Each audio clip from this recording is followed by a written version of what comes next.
தேவனுக்கே மகிமை உண்டாகட்டும். ஆண்டவராகிய இயேசு கிறிஸ்துவின் நாமத்தினால் உங்கள் யாவருக்கும் என் அன்பின் வாழ்த்துக்கள்.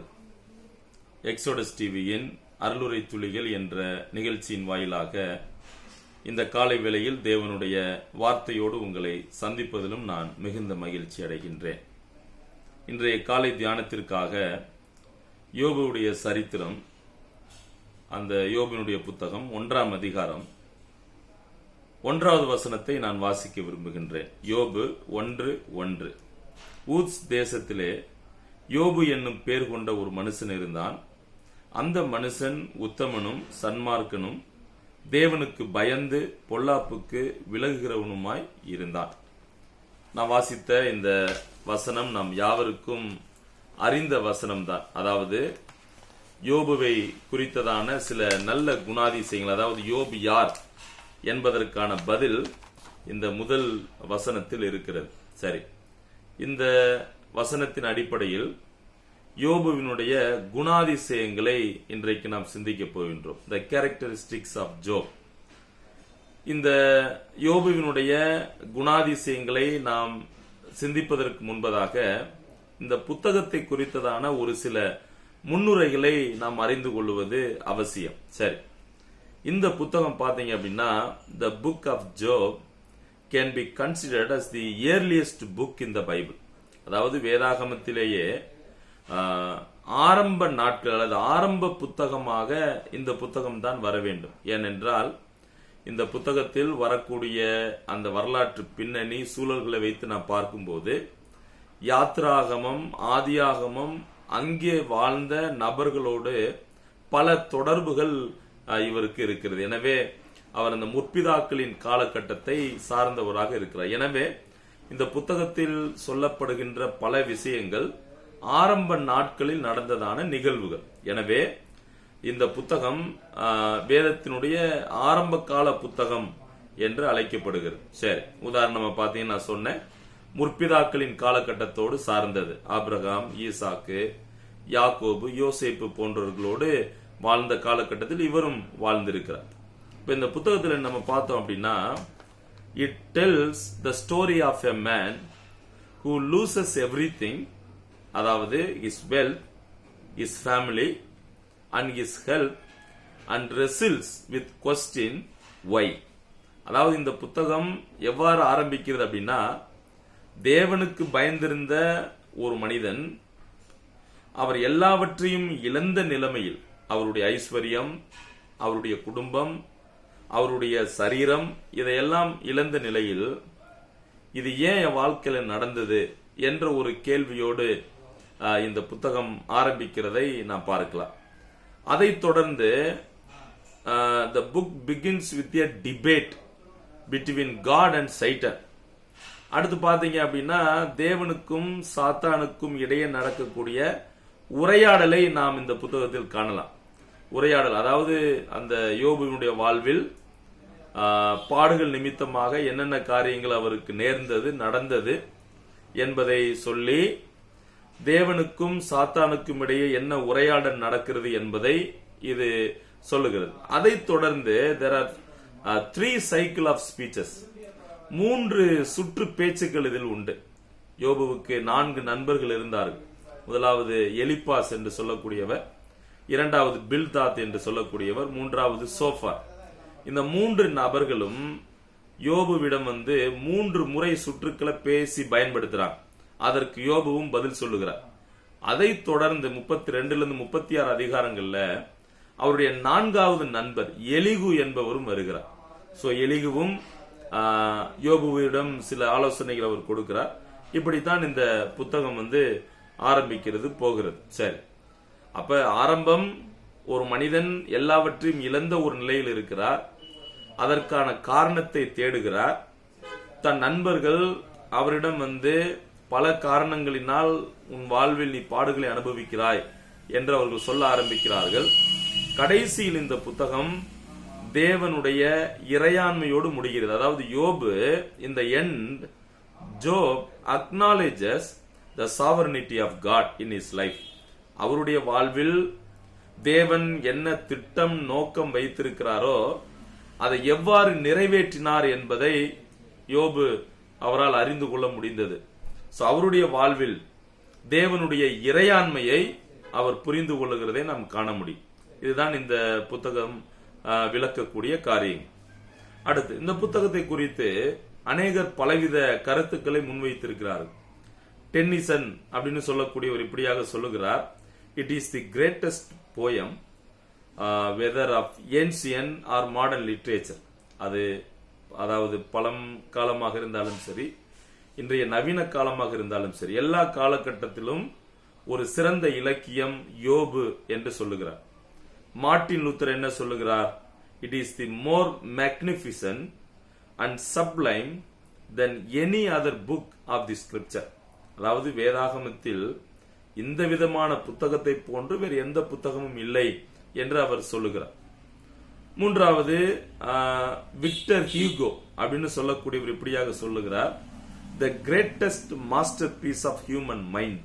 அதாவது மனித சிந்தையில ஒரு மிகப்பெரிய ஒரு செய்கை, ஒரு முக்கியமான விஷயம் எது அப்படின்னா இந்த யோபு புத்தகம் தான் என்று சொல்லுகிறார். டேனியல் வெப்ஸ்டர் என்று சொல்லக்கூடியவர் சொல்லுகிறார், the most wonderful poem of any age. எந்த ஒரு காலகட்டத்திற்கும் மிகச் சிறந்த கவிதை நூல் அல்லது கவிதை எது அப்படின்னா இந்த யோபு புத்தகம் தான் என்று சொல்லுகிறார். சரி, இப்ப இவ்வளவு முன்னுரைகள் இந்த புத்தகத்தை பற்றி நாம் கற்றுக்கொண்டோம். இப்ப யோபுவினுடைய குணாதிசயங்களை நாம் கற்றுக்கொள்ளலாம். அதுபோல இந்த புத்தகம் இலக்கிய வகையை சார்ந்தது. அதாவது the book of Job is literature. இது இலக்கிய வகை, கவிதை வடிவில் இது அமைக்கப்பட்டிருக்கிறது. சரி, இப்ப கவிதை வடிவிலான சொற்கள், கவிதை வடிவிலான நடைமுறைகள் தான் இந்த புத்தகத்தில் பின்பற்றப்படுகிறது. ரைட், யோபுவினுடைய குணாதிசயங்களை நம்ம பார்க்கலாம். ஒன்று, இஸ் கேரக்டர். அவர் குணம் எப்படிப்பட்டது? நான் வாசித்த வசனத்திற்கு திரும்ப வரலாம். He was perfect and upright, feared God and eschewed evil. அதாவது அவருடைய குணாதிசயம் என்ன என்று கேட்டால், அவர் அதாவது உத்தமனாக, தேவனுக்கு பயப்படுகிறவராக, பொல்லாப்புக்கு விலகுகிறவராக, சன்மார்க்கராக அவர் வாழ்ந்திருக்கிறார். அவருடைய குடும்பம், இஸ் ஃபேமிலி, அவருடைய குடும்பத்தில் பாத்தீங்கன்னா he had 7 sons and 3 daughters. யோபு 1ஆம் அதிகாரம் 2வது வசனத்திலும் 18-19 நாம் காணலாம். 7 ஆண் பிள்ளைகளும் 3 பெண் பிள்ளைகளும் அவருக்கு இருந்ததாக நாம் பார்க்கிறோம். அடுத்து அவருடைய நண்பர்கள், அவருடைய நண்பர்கள் யார் அப்படின்னா 4 நண்பர்கள் இருந்தாங்க. யார் யார் அப்படின்னா எலிபாஸ் என்ற ஒரு நபர், பில்தாத் என்ற ஒரு நபர், சோப்பார் என்ற ஒரு நபர், எலிவு என்ற நபர். இந்த 4 நண்பர்களுமே யோபுவுக்கு வந்த பாடுகளை துன்மார்க்கத்து நிமித்தமாக, அதாவது தீமையினால் தான், துன்மார்க்கத்தினால் தான் இவ்வளவு பாடுகளை நீ சகிக்கிறாய், இவ்வளவு துன்பங்கள் உனக்கு வருகிறது என்று சொல்லி பல காரியங்களை முன்வைத்தார்கள். ஒருவர் தன்னுடைய அனுபவத்தை கொண்டு வந்து பேசினார், ஒருவர் தான் கண்டதை கொண்டு வந்து பேசுகிறார், ஒருவர் பாத்தீங்கன்னா ரொம்ப இறையியல் வியூ பாயிண்ட்ல பேசுகிறார். சரி, இருப்பினும் யோபு பொறுமையோடு இந்த நண்பர்கள்ட்ட அவர் டீல் பண்றத பேசுறத நம்ம பார்க்கலாம். அடுத்து அவருடைய பாடுகள், his sufferings. அவருடைய பாடுகள் என்ன? he lost his property. அவருக்கு இருந்த அந்த சொத்துக்கள், செல்வங்களை எல்லாம் அவர் இழந்து போனார். அது மட்டுமல்ல, தன்னுடைய பிள்ளைகளை அவர் இழந்து போனான். he lost his sons and wealth. அவருக்கு இருந்த எல்லாவற்றையும் இழந்து போனார். அதை நாம் 42ஆம் அதிகாரம் 11-13 பார்க்கிறோம். முடிவாக அவர் எல்லாவற்றையும் இரட்டத்தனையாக அவர் பெற்றுக் கொள்ளுகிறதையும் பார்க்கிறோம். சரி, அடுத்து இவர் நல்ல ஒரு ஜெபிக்கக்கூடிய மனிதர். Is prayer life. அவருடைய ஜெப வாழ்வு எப்படி இருந்தது? உண்மையிலேயே தேவனை எவ்வாறு தேட வேண்டும் என்று யோபுவுக்கு தெரியும்.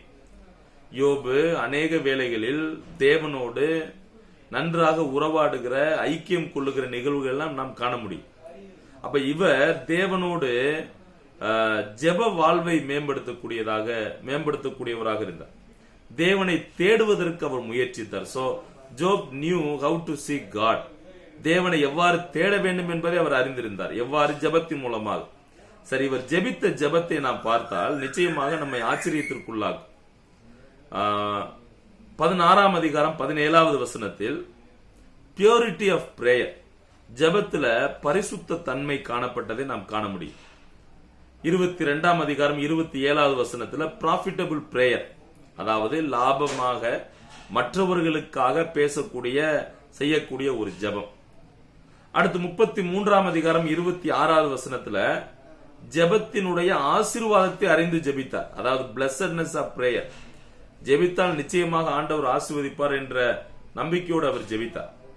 அடுத்து பாருங்க 42:8 இன்டர்சீடிங் பிரேயர், அவர் பரிந்து பேசக்கூடிய ஜெபத்தை அவர் செய்கிறார். அது மட்டுமல்ல, 42ஆம் அதிகாரம் 10வது வசனத்திலும் 8:5 போன்ற வசனங்களிலும் எமன்சிபேட்டிங் பிரேயர், அதாவது தேவன் செய்வார் என்ற ஒரு நிச்சயத்தோடு அவர் ஜெபிக்கிறதை நாம் பார்க்கலாம். கடைசியாக அவர் பொறுமை, இஸ் பேஷன்ஸ், அவருடைய பொறுமை என்ன? faith was strained but Job emerged victorious. அவர் விசுவாசத்தை அவர் காத்துக் கொள்ளுகிறார். அவர் பொறுமையோடு தன் வாழ்வில் இருக்கிறார். அவருடைய வாழ்வில் பாடுகள் வந்தது, துன்பங்கள் வந்தது, பிரச்சனைகள் வந்தது, ஏளனங்கள் வந்தது. நண்பர்கள் ஏளனமா சொன்னாங்க, தன்னுடைய மனைவி அவரை திட்டுறாங்க. சோ அவருடைய நண்பர்கள் எல்லாம் அவரை தவறான ஒரு நோக்கோடு தவறான விஷயம், தவறான காரியமாக பார்க்கிறார். இருப்பினும் அவர் தேவன் மீது வைத்திருந்த விசுவாசமே அவரை வெற்றி பெற செய்தது. சோ கடைசியில இந்த 42ஆம் அதிகாரம் எவ்வாறு முடிவடைகிறது அப்படின்னா, யோபுவினுடைய முன்னிலைமை பார்க்கிலும் பின்னிலைமையை கர்த்தர் ஆசீர்வதித்தார் என்று பார்க்கும். யோபுவின் வாழ்வில் இருந்து நாம் கற்றுக்கொள்ள வேண்டிய பாடங்கள் உண்டு. அவரை போன்றதான நல்ல குணங்கள் நமக்கு இருக்க வேண்டும். நாம் தேவனுக்கு பயந்து வாழக்கூடியவர்களாக, பொல்லாப்புக்கு விலகக்கூடியவர்களாக, விலகி வாழக்கூடியவர்களாக நாம் இருக்க வேண்டும். அது மட்டுமல்ல, நம்முடைய வாழ்வில் ஆண்டவர் பாடுகளை அனுமதிப்பார். அப்படி பாடுகளை அனுமதிக்கும் போது அதை நாம், அதாவது சந்தோஷத்தோட அதை நாம் ஏற்றுக்கொள்ள வேண்டும். ஏனென்றால் தேவன் அந்த பாடுகளின் வாயிலாக நமக்கு ஏதோ ஒன்றை கற்றுக் கொடுக்க விரும்புகிறார். அவர் நமக்கு நம்மிடம் அதன் மூலமாக பேச விரும்புகிறார், இடைபெற விரும்புகிறார். எனவே பாடுகளை நாம் ஏற்றுக்கொள்ள வேண்டும், முறுமுறுத்தல் கூடாது. அடுத்து தேவனுடைய இறையாண்மையை நமது வாழ்வில் நாம் புரிந்து கொள்ள வேண்டும். தேவன் ஒவ்வொருவருக்கும் திட்டமும் நோக்கங்களையும் வைத்திருக்கிறார். அது என்ன என்பதை நாம் உணர்ந்து வாழ வேண்டும். அடுத்தபடியாக ஜெப வாழ்வு, நமது ஜெப வாழ்வு யோபுவை போல இருக்க வேண்டும்.